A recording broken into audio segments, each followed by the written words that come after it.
the rate of acceleration and the different gradients within it.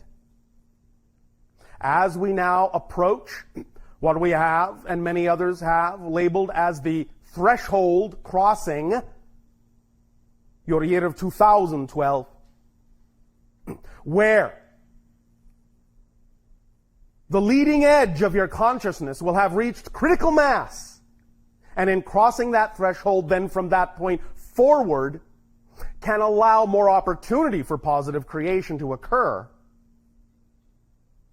We will, having said that, discuss in finer detail what we mean by this wave of energy that reaches critical mass, and the different gradients that go along in it, and the consequences of existing in each of those gradients, so that you can see more clearly, and you can choose more clearly, if you wish to, how to ride the front leading edge of that transformational consciousness wave, instead of simply bobbing up and down in some of the eddies and currents that follow along in its wake.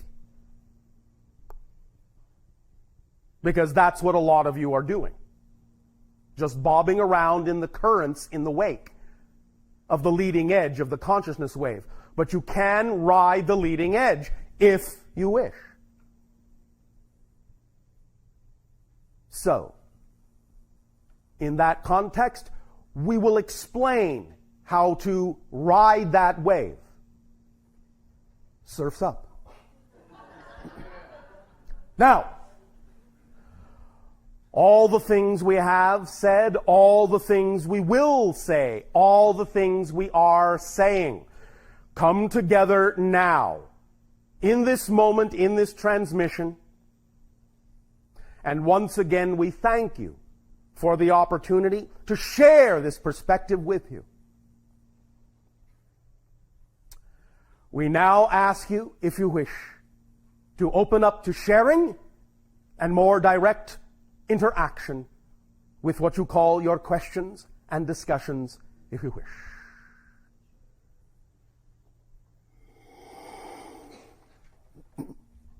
Hi, Bashar. And to you, good day. Good. I don't know which question I need to ask. Oh, well, then sit down. Let's see. So if you think that there's nothing outside that can affect us, is that true? There is no outside for anything to come from. There is only within. Everything that you experience occurs within your consciousness. You understand that? Okay. There is nothing outside. There is no outside for anything to be in.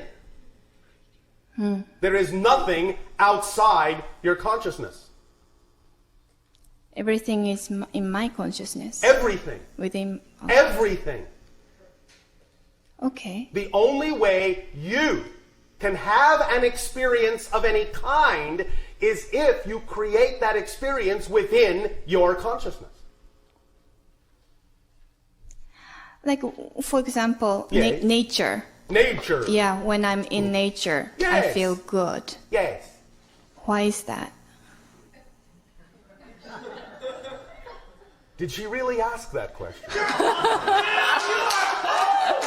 All right. Why is that? Well, if nothing... When I say there is nothing outside, I don't mean in the colloquial sense that there's nothing outside the building. Nature, however, to answer your question more directly, is by its very definition more in tune with the frequency of your natural self. Right. Therefore, you feel good because you are using nature as a permission slip to allow yourself to be more in touch with your natural vibration. And that always feels really good. What I think, okay, I got it, but then how about anything negative outside? when I feel bad, something happens outside. When you feel bad, it's because you believe that your relationship to that circumstance is defined in a negative way. Redefine your relationship to the circumstance, and you will not feel bad. I am not saying to ignore the feeling. You must acknowledge the feeling. All right, I feel bad. Why? What would I have to believe is true about my relationship to this situation in order for me to have this feeling? Because remember, all emotions, without exception, all emotions, all feelings only exist because there is a belief that exists first. You cannot have a feeling without having a definition or a belief first. So if you have a bad feeling, all right, acknowledge it. All right, I've got a bad feeling. So what? Now, I ask myself, do I prefer this feeling? Well, no. I would prefer something else. I would prefer to feel joyful. All right. So let me ask myself, why did I have this bad feeling? What brought this about?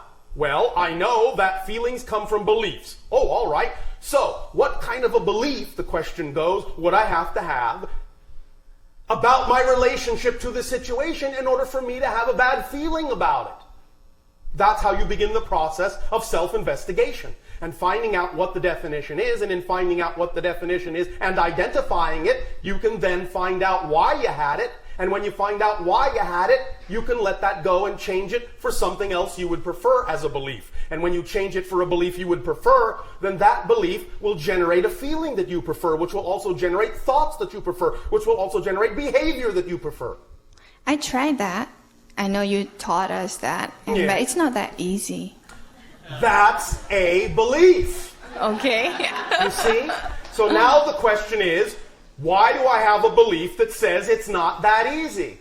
You see, that's the next step. You can always take the question to the next level. If you find that you have tried it one way, as you say, and it doesn't seem to be working for you, look at the essence of what you're actually saying. What's the result? All right, the result that you're feeling is, this is difficult. It's not that easy. Very good. You've now arrived at another place where you have something to work with. So acknowledge it. All right, I acknowledge that I have a feeling it's difficult. I have a feeling it's not that easy. That must mean what? I have a belief that it's not easy. Why do I have that belief? And you can start the investigation again and keep doing that and keep doing that and keep doing that until you truly find the true fundamental foundational underlying belief that is generating all the other secondary level beliefs. I think it's not a belief but an experience. No. Your experience comes from your belief. I understand that you have experience in physical reality, and you can say, well, that happened to me, and so that's why I feel this way. But you see, you are simply putting, as you say, euphemistically, the cart before the horse. The way you've been taught to look at reality is making you think that that comes from the experience. But in fact, the experience first came from the belief. Now, once you have the experience may reinforce the belief, but it doesn't generate the belief. The belief generates the experience, which then by definition strengthens the belief, because all beliefs must, by definition, contain an element, a component that is a self-generating, self-fulfilling aspect. If beliefs did not make it seem as if no other beliefs were possible, you wouldn't be able to have that particular experience. So when you have a belief that generates an experience, the experience will then always have the capacity to reinforce the belief and make it seem to be the only thing that's true. But that's not true.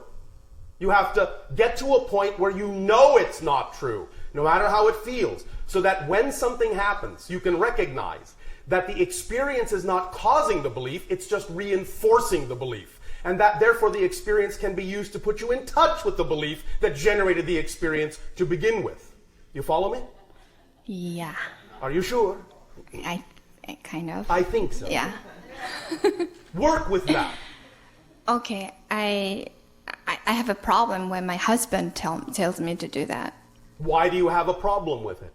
And why are you defining it as a problem? Well, because it comes from outside, not... There is no outside. All the things you choose to feel, you choose to feel. Anyone could come up to you and say anything. You could still laugh, you know. That's what he said. You know, someone slaps, you know, even if someone slaps in my head, you know, I still have to choose how I feel, how Yes, I feel. but the point is, you're choosing, which means it's under your control. So if you are choosing to feel bad, you have to ask yourself, why would I choose that? And when you ask that kind of a question, it can put you in touch with the belief that makes you think that that's your only choice, when in fact you have many choices of how to feel and how to believe. So you have to find out why you're choosing what you're choosing. Up to you. Okay, thank Thank you. you. Appreciate it. And we appreciate you as well. But the point is, you must learn to appreciate yourself more. Yeah. All right. And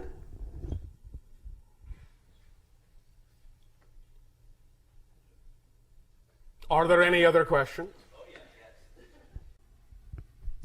What is enlightenment? One moment. What happened to good day and hello? Good day and hello. Thank you. This is my first time hearing you in Oh, person. all right. It is our first time hearing you as well. Enlightenment, in the most simplest possible way I can state it, is simply the willingness to lighten up.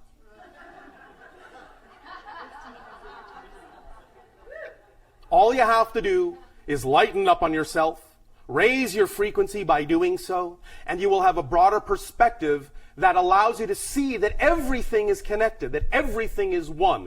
And it is fundamentally, to answer your question in the most direct way possible, fundamentally this attribute, the ability to recognize everything as one and apply that recognition in your life, that constitutes the experience most people on your planet refer to as enlightenment. Does that answer your question? Very well. Thank you. Thank you.